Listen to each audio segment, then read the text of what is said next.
I stood in their marble kitchen, holding the green bean casserole I'd made from, with my mother's recipe, the one she carried through the depression, still warm from my oven 3 blocks away. My hands shook so hard I nearly dropped it. David, my only son, looked at me, casual as if asking for the TV remote, and said the words that finally cracked 40 years of pretending. Why don't you eat in the kitchen, Mom? Jessica and I need the dining room. For our actual guests.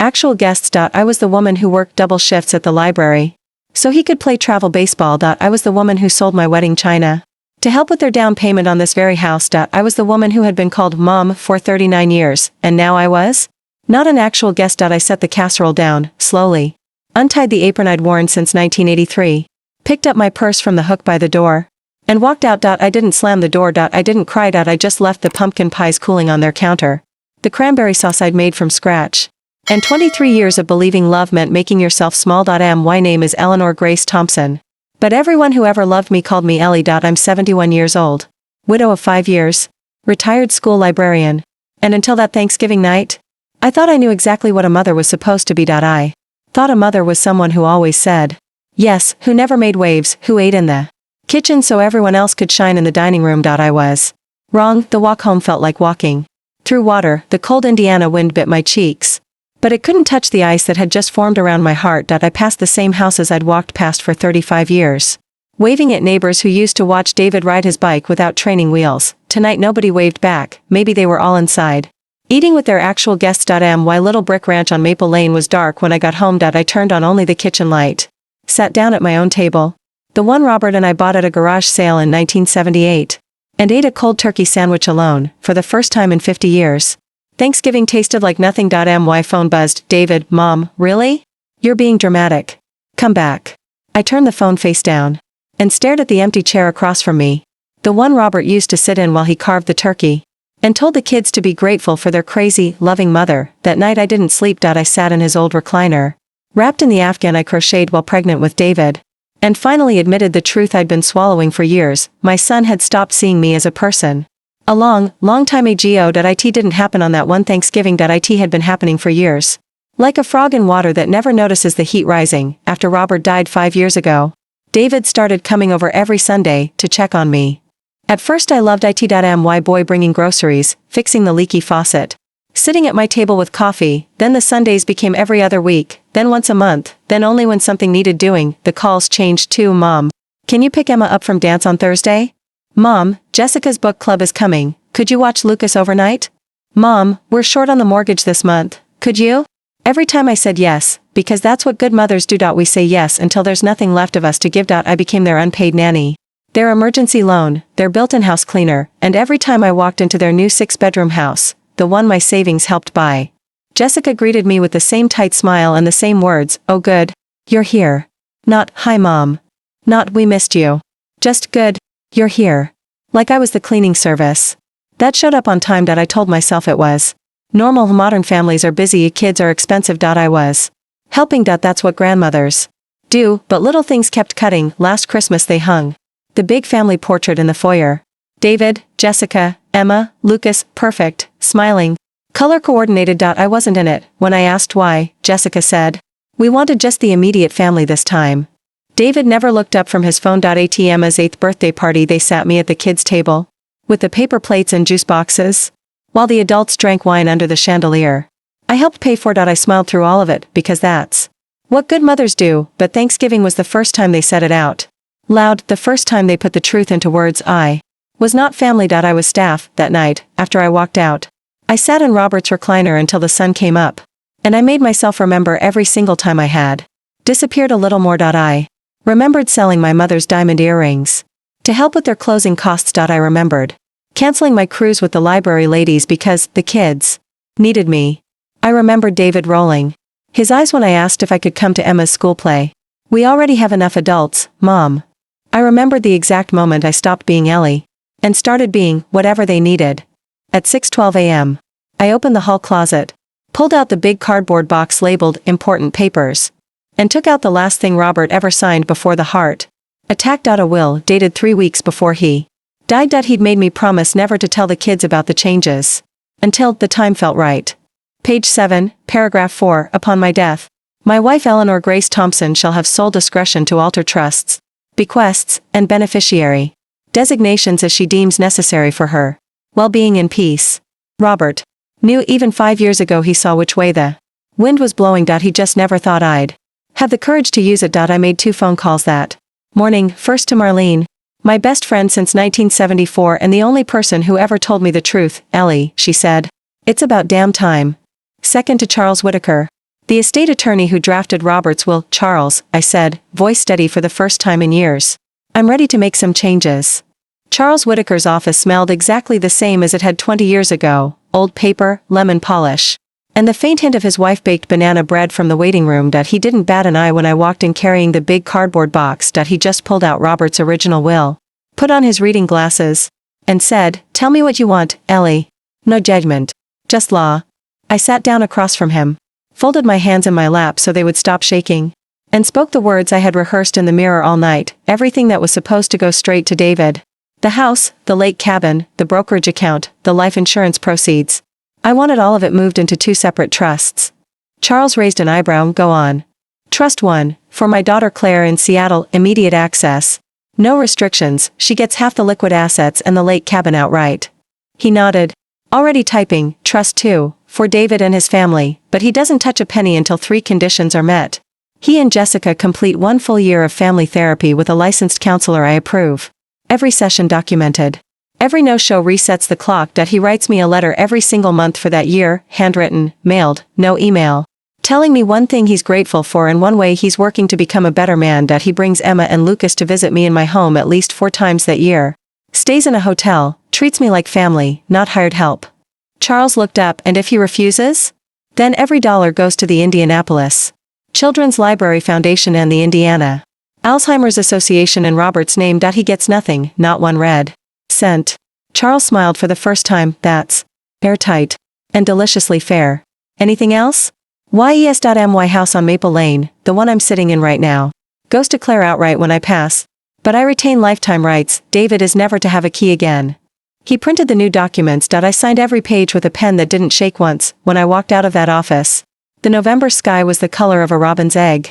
And for the first time in decades I felt the sun on my face like it belonged to me. I didn't tell David right away. I wanted him to feel the silence first. December came and went. He sent angry texts. He left voicemails that started with a mom, this is ridiculous, and ended with Emma Mrs. You.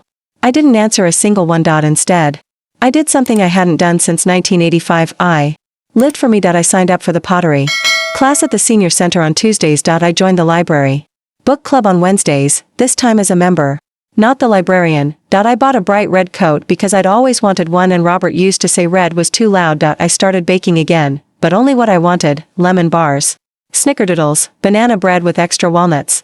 And I ate them myself with coffee on my own porch. In January the furnace quit. David used to be the first person I called. This time I called the nice man from church, paid full price, and drank coffee with him while he worked, and wrote the check without asking anyone's permission. February brought the first real test. Jessica called.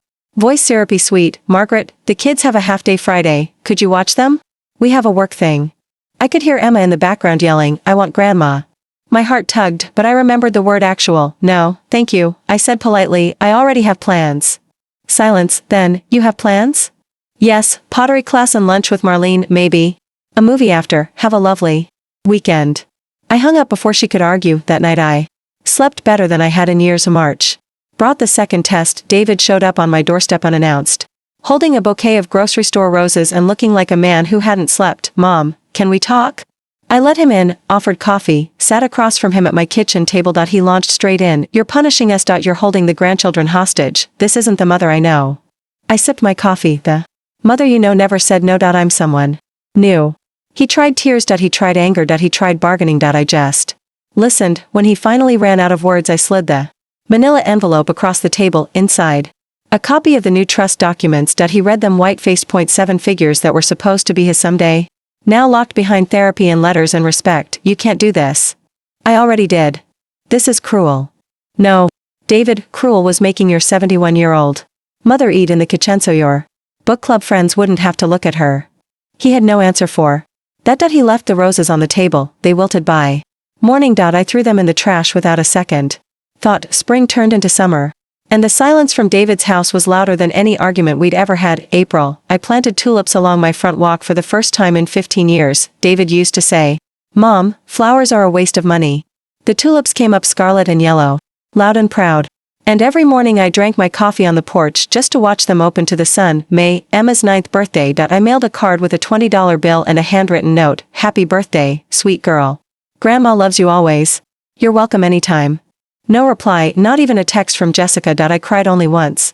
Then went to pottery class and made a lopsided vase I painted the same red as my new coat. June, I took my first solo trip in 40 years. 3 nights in Chicago Art Institute. Deep dish pizza, a Reds game at Wrigley Field, Robert's favorite team. I sat in the bleachers wearing his old cap.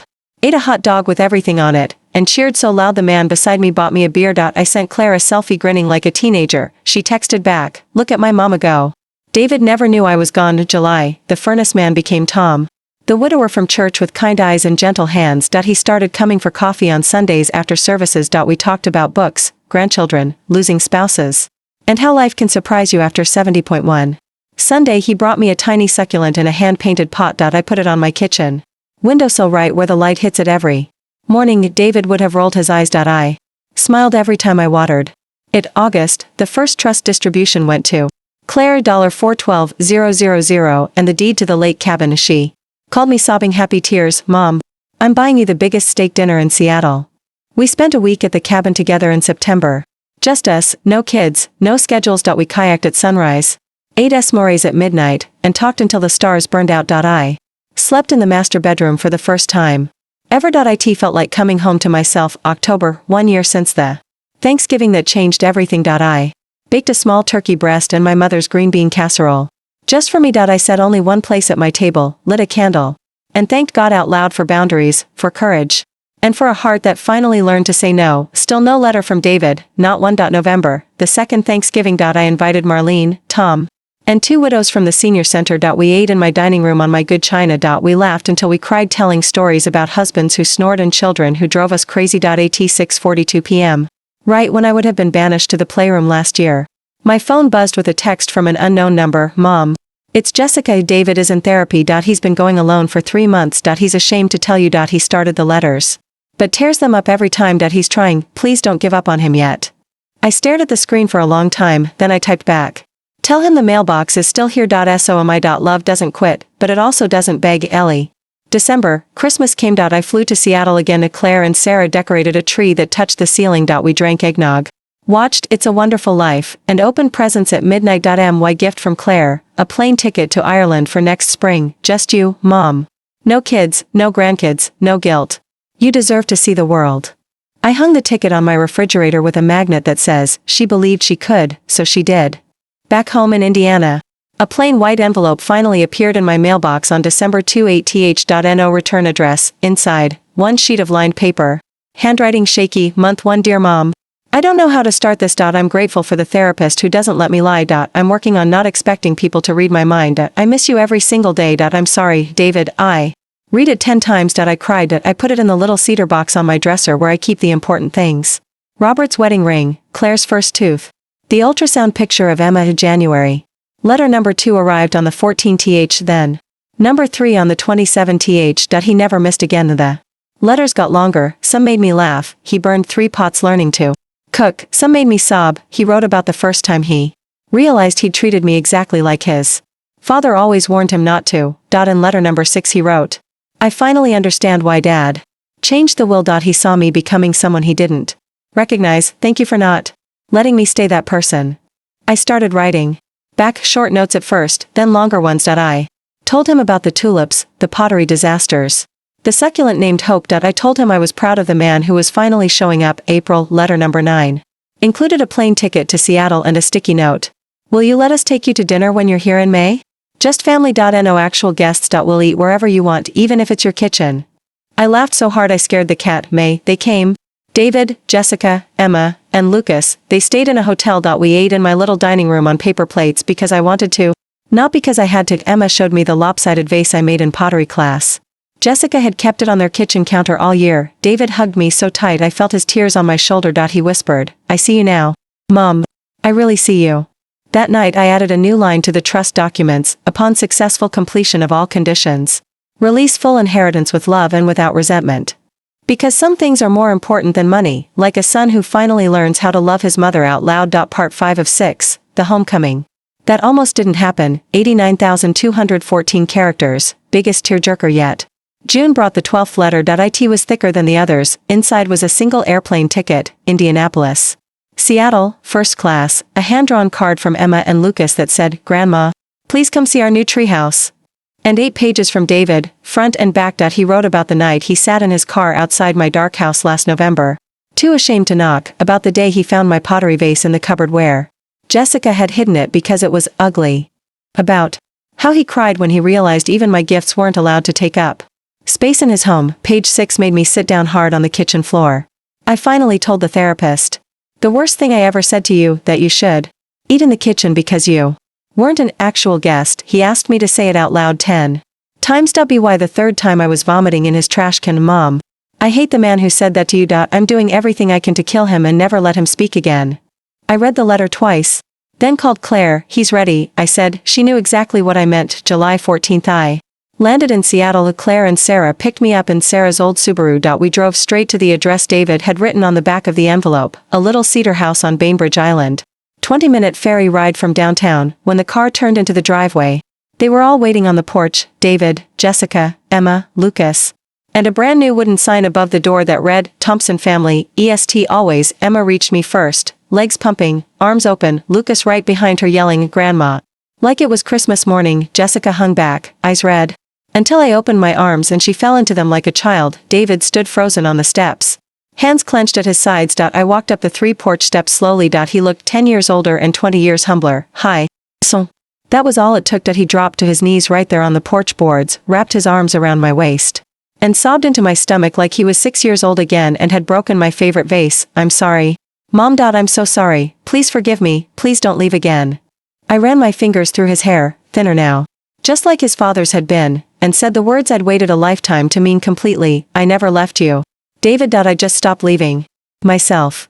We stayed on that porch until the sun set over the Olympics. Jessica brought blankets. Emma fell asleep on my lap. Lucas leaned against my shoulder. David never let go of my hand. That night they gave me the master bedroom overlooking the water. On the nightstand was the lopsided red vase I'd made in pottery class, filled with grocery store roses and a card in David's handwriting, "Welcome home, Mom. This time the dining room is yours forever. We'll eat in the kitchen if you want. Love always.